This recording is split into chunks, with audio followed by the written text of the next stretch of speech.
पुष्पा 2 में बांकुड़ा की योगदान। आप सबका स्वागत है न्यूज़ लाइन कोलकाता में। पुष्पा 2 में बांकुड़ा का योगदान, क्या आप हैरान हो रहे हैं? तो सुनिए। बांकुड़े जिले की बड़जोड़ा ब्लॉक के बेलियातोड़ गांव की बेटी ने पुष्पा 2 में गीत पिलिंगिस को गाया है।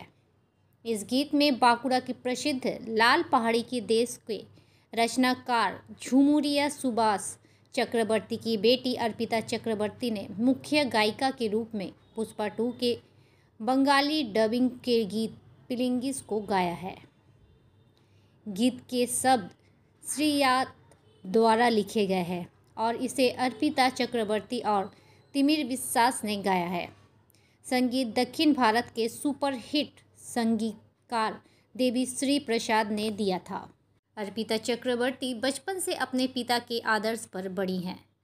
बांकुड़ा जिले की बेलियातोड़ में बांकुड़ा के लोकगीत भादू तुसु बाउल और संकीर्तन को सुनकर और गाकर उन्होंने संगीत की साधना की।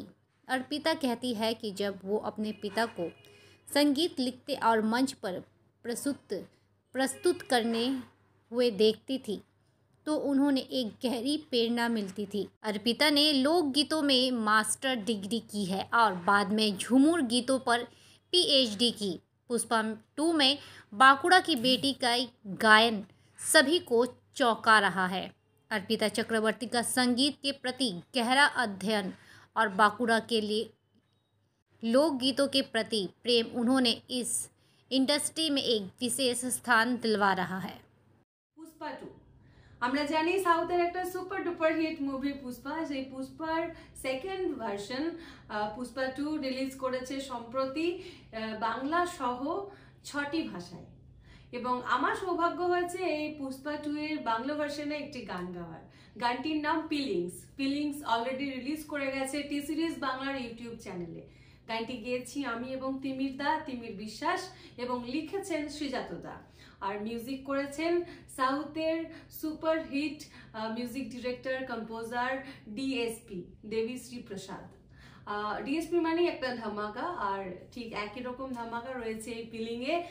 ইতিমধ্যেই প্রচুর শুভেচ্ছা বার্তা আসছে, প্রচুর ভালো ভালো কমেন্টস পাচ্ছি, আর বিষয়টা খুবই সারপ্রাইজিং কারণ আমি মূলত লোকগানের একজন শিল্পী।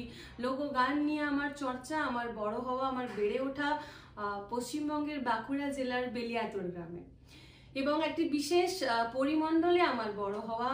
যেহেতু আমি বাঁকুড়া লালমাটির ভূমিকন্যা, তাই বাঁকুড়ার ভাদু টুসু ঝুমুর বাউল এবং ভোরবেলার সংকীর্তন যেমন আমি শুনে বড় হয়েছি, একইভাবে লাল পাহাড়ির দেশে যা খ্যাত স্রষ্টা গায়ক ঝুমুরিয়া সুভাষ চক্রবর্তী, উনি আমার বাবা।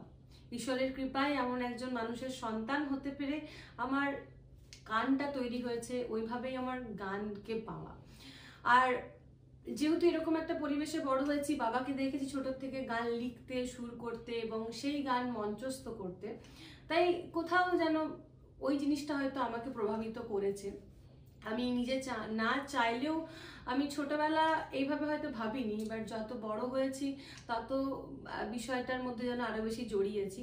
তাই বড় হয়ে যখন আমি পড়াশোনা নিয়ে আরো ভাবি এবং আমার ক্যারিয়ার নিয়ে যখন ভাবি, তখন আমি কলকাতা রবীন্দ্রভারতী বিশ্ববিদ্যালয়ে লোকগান নিয়ে মাস্টার্সে ভর্তি হই এবং মাস্টার্স কমপ্লিট করি।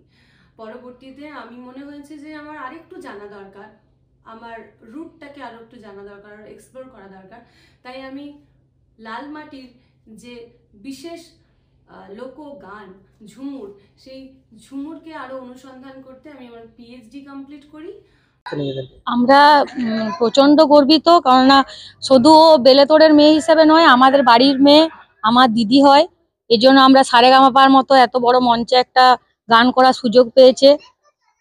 আমরা প্রচন্ড ভাবে গর্বিত আর খুব খুব খুব আনন্দিত।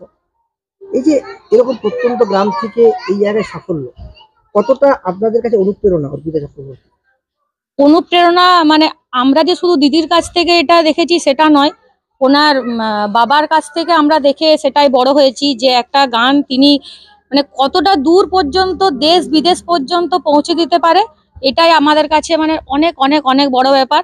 সেটা দেখে আমরা যে আবার দিদিও যে তার এত বড় একটা জায়গায় পৌঁছে যাচ্ছে, আমরা খুব খুব গর্বিত।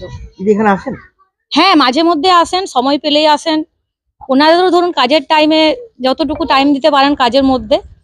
ছোটবেলা থেকে কি দিদি গান নিয়ে চর্চা করতো? হ্যাঁ, ছোটবেলা থেকে ওনাদের বাড়িটাই পুরো গ্রামের, মানে গানেরই পরিবেশ। গান নিয়ে ওরা ছোট থেকে বড় হওয়া, আমরা সেই শুনেই বড় হয়েছি যে ওনারা গান করছে, গানের মধ্যে আছে। আপনাদের সঙ্গে নিয়মিত যোগাযোগ রাখেন? হ্যাঁ, যোগাযোগ রাখেন, এলে দেখা করেন। কি বলবেন ওনার উদ্দেশ্যে, উনি আর ভবিষ্যতে কি কি কোথায় যাবে, কি মনে করছেন? আমরা তো বাড়ি হিসাবে চাইবো উনি অনেক অনেক অনেক প্রতিষ্ঠিত হোক, অনেক দূর এগিয়ে যাক, এটাই চাইবো।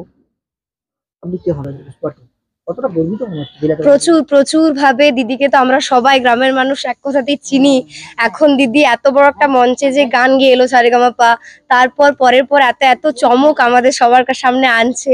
পুষ্পা 2 এতে দিদি বাংলা ভার্সনে ডাবিংটা করলো, তো সত্যি খুব লাকিও মনে হচ্ছে। তারপর আরো মানে বড় ব্যাপার, আমরা তাদের পাড়াতেই থাকি।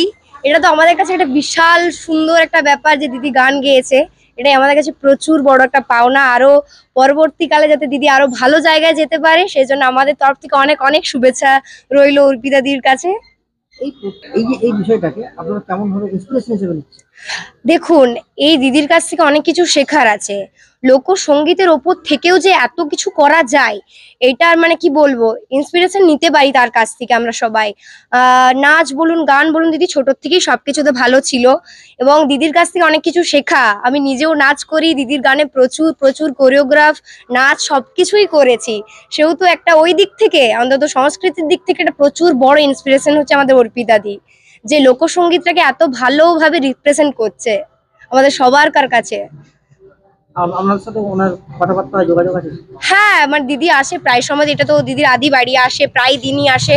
দিদির ব্যবহার এত পোলাইট ভাবে যে সবাইকে একটা এত উঁচু স্তরে যেও যে মনে রেখেছে, গ্রাম বাংলার মানুষকে যে ভুলে যায়নি, আমাদের সবার সাথে যে এত একটা ভালো বন্ডিং রেখেছে, এটাই আমাদের কাছে